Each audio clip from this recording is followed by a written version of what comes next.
ते असे म्हणले, शिवसेना पक्षप्रमुख असं त्यांनी थेट उल्लेख केला की याआधी शिवसेना उद्धव बाळासाहेब ठाकरे ही केंद्रीय निवडणूक आयोगानं नाव दिलं, मात्र राज ठाकरेंकडून शिवसेना पक्षप्रमुख असा उल्लेख झाला. तुम्हाला माहिती असेल की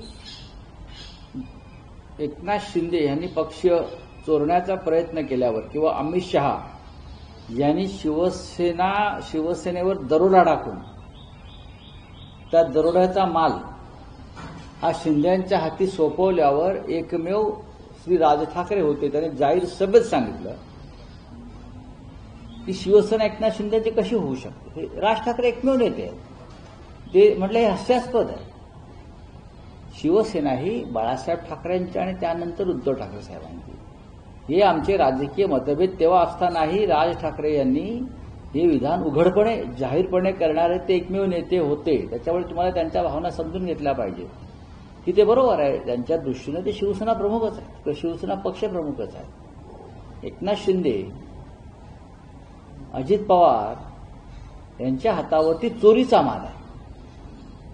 त्यांच्याकडे जे आहे तो चोरीचा माल ते सांभाळत आहे. हा चोरीचा माल केव्हाही मुद्देमालासह जप्त होऊ शकतो. सुप्रीम कोर्टातून काय निकाल येतील भविष्यात ते तुम्हाला कळेल. हा मुद्देमाल जो आहे चोरलेला तो कधीही जप्त होईल. अमित शहा यांनी तुमच्या पक्षातले खासदार आहेत नागेश अष्टीकर यांना फोन केला आहे, वाढदिवसाच्या निमित्तानं केले, पण ज्या प्रकाराने फोन केला आहे त्याने चर्चा होती. मग काय झालं? हे जाहीर केलंय का अमित शहांनी की मी फोन केला म्हणून? तुम्हाला सोर्सेसनी कळालं. अमित शहानी जाहीर केलं का? बघा, गृहमंत्री, प्रधानमंत्री, मुख्यमंत्री हे संसदेतल्या आणि विधिमंडळातल्या आपल्या सहकाऱ्यांना वाढदिवसाला किंवा अशा एखाद्या महत्वाच्या घडामोडीत फोन करत असतात. त्यात वेगळं काय? काल एकनाथ शिंदे असं म्हणाले की गृहराज्यमंत्री योगेश कर्मांवरती डासबार चालवण्याचे जे आरोप झाले त्याचं म्हटलं की हा एकनाथ शिंदे तुझ्या पाठीशी आहे, चिंता करू नये. मला प्रत्येक अनैतिक गोष्टीच्या मागे एकनाथ शिंदे असतात म्हणून तिथे एवढे आमदार जमा करू शकले ना. अनैतिक कृत्यामध्ये सहभागी झालेल्या लोकांना संरक्षण दिलं जातं, त्याच्यामुळेच हे सगळे लोक जमा होतात.